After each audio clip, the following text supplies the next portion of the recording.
Olá, olá, olá, amigos queridos! Que Deus esteja com cada um de vocês e vamos seguir, vamos adiante estudando o nosso Evangelho segundo o Espiritismo,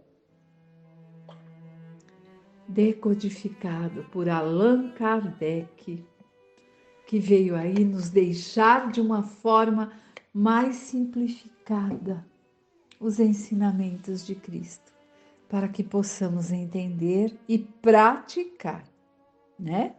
Então, nós estamos ainda no capítulo 1, não vim destruir a lei, mas esse ainda não é assim, nossa, como está demorando. É assim, nossa, quanto há que se aprender num capítulo, não é? Por isso que são várias palestras, para não ficar algo muito longo, muito extenso, cansativo, mas que de pouquinho em pouquinho, alguns minutinhos ali, consigamos aprender, pensar a respeito, mentalizar e nos imaginarmos lá no tempo passado, como já fomos um dia, lá noutras encarnações, né? E agora que estamos podendo ter acesso a todo esse ensinamento de Cristo, através dos livros, através dos médiuns psicógrafos e através da boa vontade, que não adiantaria termos tudo isso se não tivéssemos vontade de aprender, não é isso? E vamos que vamos! Nós estamos agora no item 8, Aliança da Ciência e da Religião, que nós vimos já uns trechinhos atrás, que Jesus ele falava, né, por parábolas, e ele dizia e falava que veja aquele que tem olhos de ver, ouvidos de ouvir, porque nem todos ainda estavam preparados, mas que haveria de chegar um tempo e a ciência precisaria progredir um tanto para que a maioria conseguisse entender. Isso já aconteceu 100%? Claro que não. Quantos são aqueles que nós falamos assim, que acreditamos na vida além da vida terrena? E eles falam, que é isso? Sabe, assim, com deboche? Não acreditam. Cada um tem seu tempo e Deus espera cada um como bom pai, que não deixa nenhuma ovelhinha, né? Como aquele bom pastor que não deixa a ovelhinha desgarrada para trás. Mas respeita o tempo ali, para que cada um de nós estejamos prontos ao entendimento. E nós estamos aqui com mais um estudo buscando entender um pouquinho mais sobre as colocações do Evangelho. Vamos lá. A ciência e a religião são as duas alavancas da inteligência humana. Olhem que interessante. Já tive que parar na primeira frase. Ciência e religião, alavanca da inteligência. É o que faz a nossa inteligência pensar, crescer e ir buscando entender cada vez mais. Alavanca, sabe o que é uma alavanca? Aquilo que a gente põe assim em algo que está emperrado para ajudar a levantar. É isso. Uma revela as leis do mundo material, a outra, as leis do mundo moral, né? A ciência vem revelando ali sobre o material e a religião o lado moral. Ambas as leis, tendo no momento o mesmo princípio que é Deus, não podem contradizer-se, visto que, se uma contrariar a outra, uma terá necessariamente razão, enquanto a outra não a terá, já que Deus não distribuiria sua própria obra. Desculpem, já que Deus não destruiria sua própria obra. A falta de harmonia e coerência que se acreditou existir entre essas duas ordens de ideias, né, a ciência e a religião, baseia-se num erro de observação nos princípios exclusivistas de uma e de outra parte. Porque tanto a ciência, meus amigos, lá no começo queria ter razão, só eu, assim como a religião, o clero, todo ali, aqueles que mantinham o poder na mão e usavam da religião também queriam ter essa, eu tenho a razão, né? Existe aquele o que é, minha netinha, ela tem 7 aninhos, eu já falei dela para vocês, perdão para incluir aqui, mas ela gosta muito disso. Às vezes, enquanto jantamos, enquanto jantamos, fazer o que é, e um vai perguntando para o outro. E a pergunta é assim: o que é que quando se tem, não se dá ao outro, e quando o outro tem, não dá para você? É isso, a resposta é a razão, né? Porque ninguém quer falar que o outro está com a razão. Se eu acho que eu estou certa e eu não tenho a humildade de pensar a respeito, eu não vou dar razão ao outro. E é isso que está sendo colocado. As duas, a ciência e a religião, elas tinham ali uma observação e princípios exclusivistas. As duas. Daí resultou uma luta e uma colisão de ideias que deram origem, à incredulidade e à intolerância. Por quê? Nós não estamos falando agora de 2024. Lá na Idade Média, os dogmas da igreja, eles não podiam ser contestados. Fosse alguém contestar o que era dito ali, né? E a ciência dizia que tudo aquilo que estava colocado era definitivo e não tinha mais nada que se descobrir. Então, ambas tinham ali algo fechado. O clero falava, os fariseus, doutores da lei, era lei, ninguém podia contestar. Não tinha como sair e tentar descobrir, era contra a lei, né? E a mesma coisa na ciência. Achava que o que já tinha sido descoberto até ali era daquele jeito e nada mais ia mudar. Estava definitivo. E nós vimos que não é bem assim. Tanto a igreja quanto a ciência estavam errados. E sempre temos que buscar analisar e aprender cada vez mais. Por isso que sempre se ouve, né, em algumas palestras, em algumas que eu já ouvi, não sei exemplificar onde foi não, mas que foi dito que se alguma vez o espiritismo estiver contrário à razão da ciência, fique com a ciência, porque está ali buscando esse conhecimento. Então, por isso caminham e vão juntos, porque o espiritismo também tem muita coisa ainda que precisamos sobre os fenômenos mediúnicos. Quanto mais tempo nós estamos ali praticando, começamos no passe, psicografia, psicofonia, e de repente nós vamos tendo percepções que não tínhamos. Vamos desenvolvendo, não através do estudo sistemático de ter que acabar essa apostila não. É o estudo e a ação e a prática ali do dia a dia nos trabalhos da casa, que vai aflorando essas percepções através do burilamento interno de cada um dos médiuns. É isso que nós aprendemos na prática, pelo menos na Casa União que eu frequento. E com os livros também, não é só a prática ali no eba-eba, oba-oba, não. Bom, mas vamos continuar nosso evangelho? São chegados os tempos em que os ensinamentos do Cristo devem receber seu complemento, em que o véu propositadamente deixado sobre algumas partes desses ensinamentos devem ser erguidos. Então, olha aí, é disso que eu acabei de falar.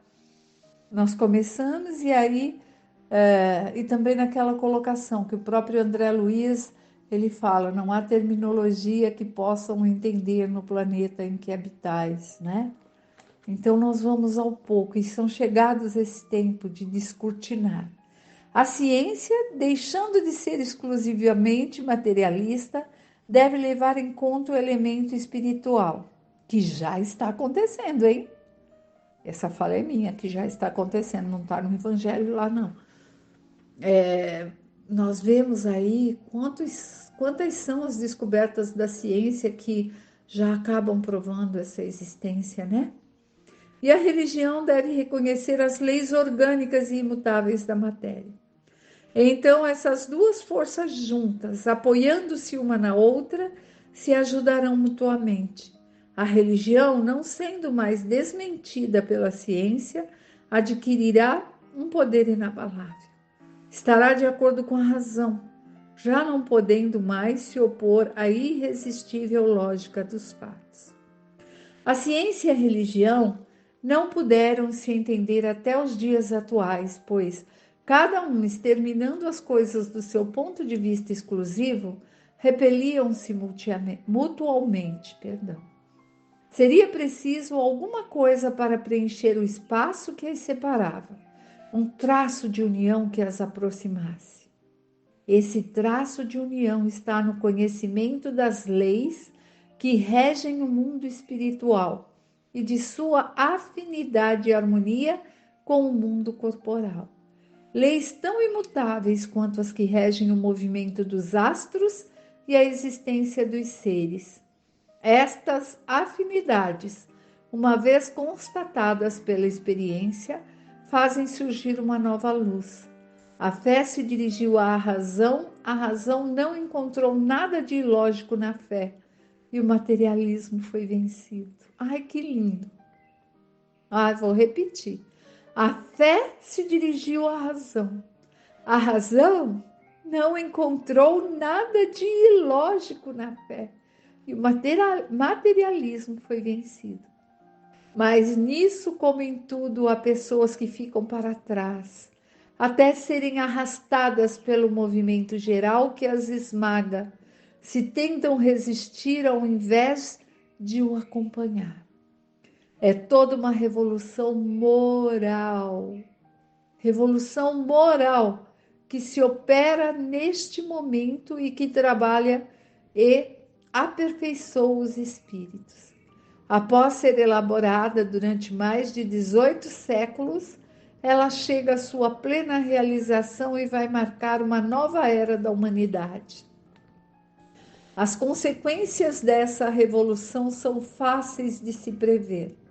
Deve trazer para as relações sociais inevitáveis modificações, às quais ninguém poderá se opor, porque estão na vontade de Deus e resultam da lei do progresso, que é sua lei. A lei do desenvolvimento, a lei do progresso é uma lei de Deus. Nós sempre vemos isso. Em vários capítulos fala que é necessário a movimentação, o aprendizado, o trabalho, para que a sociedade, não é para que o indivíduo, só ele, aprenda mais. Óbvio que se ele está nessa movimentação, ele vai evoluir também nos quesitos aí relacionados, mas vários ali caminhando nessa sintonia faz com que haja esse progresso para a sociedade como um todo, que haja esse desenvolvimento, porque faz parte da lei de Deus, do planeta, dos animais, dos vegetais e dos seres humanos. Não é assim? Não foi assim desde o princípio, desde a mônada inicial, do germe, da centelha divina, colocadinha na mônada ali, né? Desde os minerais, depois veio ali nos vegetais, animais, hominais. É isso, é o desenvolvimento acontecendo. E cá entre nós, antigamente, antes de ter noção nenhuma, e até depois que comecei o espiritismo, eu só ia tomar passe. Fazia e faz muito bem. mas nunca tinha disposição para o aprendizado. Eu achava que tudo era assim estático, era assim porque Deus já criou e que não havia essa evolução, esse desenvolvimento de cada espécie para evoluir e chegar na próxima classe, né? Eu não entendia nada disso. Sou grata imensamente a André Luiz, Chico Xavier, e todos, Valdo Vieira, né? Todos eles que... Mas é isso. E a escolha, meus amigos, é nossa. Escolha de quê, Silvia? Tá falando de quê? Tá mexendo comigo? Tô quietinha aqui ouvindo. Tô mexendo comigo, que estou aqui lendo também. Porque dizem que todo aquele que lê, que faz palestra, que fala ali, busca entender um pouquinho para passar para o outro aquilo que entendeu, e eu busco também outros estudiosos que estudaram antes que eu, e fala, como estou falando aqui com vocês, eu tenho minha boca mais próxima do meu ouvido. Por isso, a primeira pessoa que tem que interagir com o que eu estou falando sou eu mesma. Saber eu sei, a prática é que por vezes a gente ainda falha, não é? Então, esse ensinamento é para nós todos e a escolha é nossa, é minha também, é sua. Nós temos esse livre-arbítrio para avançarmos ou ficarmos estacionados, sabe? Paradinhos e dizendo, já sei tudo que eu precisava saber. Ah, tá bom assim. Para que eu vou querer saber mais? Já sei o suficiente. Se eu for à casa espírita no sábado tomar um passe, estou, entre aspas, protegida pela semana toda. Tô falando assim porque eu já ouvi gente falar assim. Não estou desdenhando, é o entendimento que a pessoa tem no momento. Se eu estou relatando, é para que não nos deixemos também cair nessa inércia, nessa preguiça mental, mental e física do deslocamento, né? Por vezes a casa espírita está longe, não dá para ir toda semana mesmo. Mas temos aí quantos e quantos desses palestrantes. É que eu vou citar alguns, mas ó, Divaldo, Haroldo Dutra, Sandra Napoleão, tantas outras, André Luiz Ruiz, que trazem o conhecimento até na minha casinha, se estiver frio, enrolada na coberta. Eu posso estudar, eu posso anotar, eu posso reler, ou eu posso só escutar e relembrar. Na hora que eu estiver ali para praticar alguma coisa, aquela lembrança vem, porque nós temos nosso anjo guardião que nos alerta e fala: olha, pensa, já sabes disso, não vai dizer que não sabia, não é? Então cabe a nós termos a boa vontade, né? E que nessa semana, meus amigos, tenhamos a boa vontade de buscarmos a nossa melhoria, a nossa reforma íntima, porque com certeza irá refletir naqueles que abrigam no mesmo teto que nós. Ah, Silvia, tá bom, moro sozinha. Sozinha encarnada, né? E os espíritos que acompanham cada um, não é? Então, todos nós temos companhias. Tem aqueles que vêm para auxiliar, tem aqueles para obsediar. Então, que estejamos fazendo o nosso melhor. E eles estarão se espelhando em nós. E nós estaremos fazendo ali o que estamos aprendendo, estudando o Espiritismo, estudando o Evangelho segundo o Espiritismo. Fiquem com Deus, que a semana seja abençoada de luz e de paz. Até breve, se Deus assim nos consentir.